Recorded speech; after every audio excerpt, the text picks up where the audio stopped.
Welcome back to another video. This will be regarding ergonomic evaluation, and I want to discuss the two models for human mannequins available within 3D Experience. So if I'm going to go over here and go to new product, we're going to see that from the posture we cannot define that new mannequin, but we can convert this one. So copy posture from CATIA human. And there are two types of mannequins. There is CATIA human and also the one used within DELMIA for the mannequin. So if I'm going to go over here within human definition, I have the possibility to link one over here. Or we can go within setup and I can define a new one. So let's do that. I will define a new mannequin. And as you can see, if we have the material shading set within the viewport, the mannequin will look like this. But let's just say that I will define this mannequin. If I will go to view modes, if it's just gonna be within shading with edges, the mannequin will look like this, and this will resemble the one from CATIA V5 and DELMIA V5 a little bit more. Let me just quickly define one over here. So let's add a new mannequin, and we're gonna see that this will be over here. Now within CATIA V5, even though I will enable materials, it will still look like this, just like within shading with edges. But we see that within the new version, the mannequin will look a lot better over here.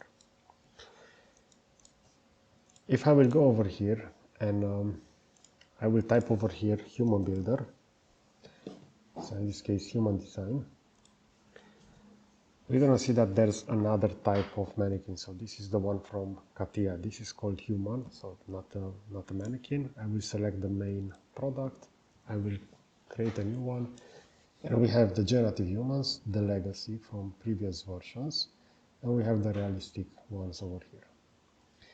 Also, the posing tool will be a little bit different for CATIA humans and the one over here added within DELMIA. So for this one, in order to adjust the posing, I can double click on this and it will open the posture over here next to the identity and makeup over here. So over here I can quickly adjust the shape of the mannequin in this case. And within the posture, I have access to this inverse kinematic model. Now, with the one over here from DELMIA, we see currently I'm within CATIA human design. If I'm going to double click on this one, this will take me to the posture analysis over here. And over here I have various tools, in this case mostly for the angular limitations, and we can customize some joints. But if I will jump back to the same workbench, which will be Ergonomics evaluation, over here within the human definition and within within setup we can specify and add a new mannequin. But as we can see over here within the posture toolbar on the bottom, we have the possibility to copy posture from CATIA human. And as you can see, this will be transferred to a DELMIA mannequin. So if I'm going to click this, I will select the mannequin. We're going to see that underneath that, we already have a model defined. So this will be roughly an estimation of that, as you can see. If I'm going to click OK, I will just hide the one from CATIA, and underneath it we're going to have this one.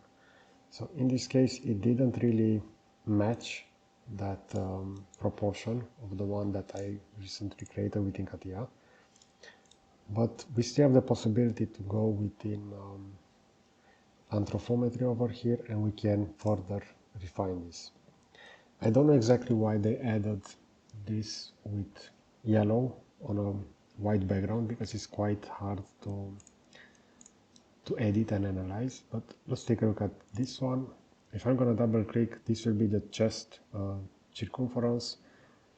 This is currently set to automatic. We have the value, the percentile over here. I will go with manual, and as you can see, I can have this increased. I will just type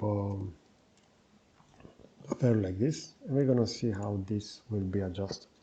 But keep in mind that afterwards you should also change the other ratios over here.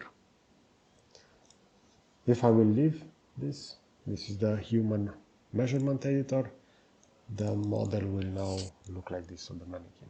And if I will overlap the one from CATIA, we're gonna see the following. So this is why it's important to know the difference between a DELMIA mannequin and a CATIA human.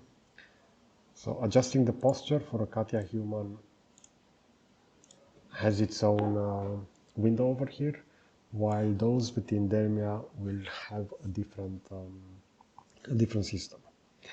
Okay, so I hope you enjoy this kind of content.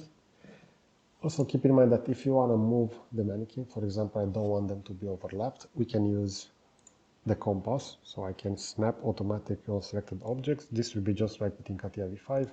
I can select the mannequin, and afterwards I have the possibility to move it around. And we see that difference. So in this case, the one intended for CATIA a little bit more realistic, and the one from DELMIA are based on the legacy from DELMIA and CATIA V5. Okay, so I hope you enjoy this kind of content. I will position a similar video on the left side, and I will also add a subscribe button to the right. So that's it. Thanks for watching.